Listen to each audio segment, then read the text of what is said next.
Samsung Galaxy S24 Ultra using the latest Snapdragon 8 Gen 3, maybe just for another few weeks, because the 8 Gen 4 is around the corner. And here, this is the iPhone 16 Pro Max. But how do we know this, guys? Well, I have to flip it up and show you the camera control button. Yes! In this video, guys, I'm gonna be doing a stress test, but it's not gonna be the usual stress test because the internet is already all over like kind of king badges and 3D marks. So I'm gonna use a little helper from Banks. I've reviewed this thing. It's a wireless charger, also a cooler. It has very nice RGB effects, fan built-in.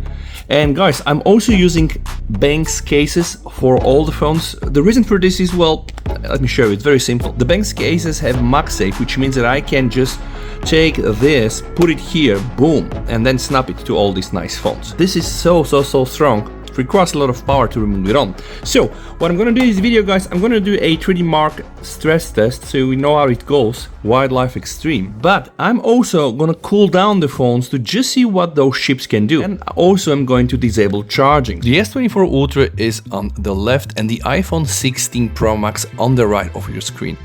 It is very important to observe the results at the end, but as a starters we can just say that the 16 Pro Max was able to start the test quicker.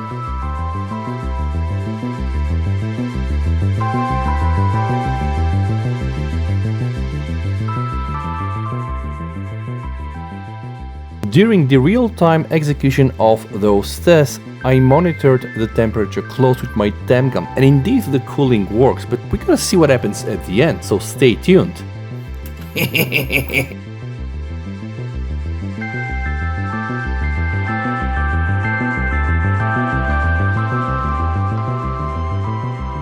And now it's time to analyze the end results. This was a hell of a test, and the iPhone winning with the best loop score of 4,796 versus the best loop score on the S24 Ultra, 4,425. Now the lowest loop score on the S24 Ultra sadly was below 3,000, 2,879. The iPhone has a whooping score of 3,311, which is nice, but it doesn't mean that it's gonna get like a crazy stability because the best loop score was just so high. So in terms of stability, the S24 Ultra comes second with 65% stability and the iPhone has 69. But take a look at this stability graph. The first loop for both phones was their highest, and then the iPhone was almost unbeatable, delivering the same results round over round. It delivered consistent results up to round number 9, and in loop 10 we have 2,800. Now, let's just check what happens in the performance range, the performance monitoring. So we started with 75% battery on the iPhone 16 Pro Max and we lost 10%, going down to 65. So the S24 Ultra lost 12% of the battery and the iPhone 16 Pro Max only 10. Have in mind that this is not a brand new phone and I've been using this since February this year. Now what about the frame rate? 11 FPS was the lowest one on the S24 Ultra versus 13 on the iPhone 16 Pro Max. 37 the highest one versus 36 on the iPhone, so the S24 Ultra at least wins in this domain. So what is the main takeaway from this video?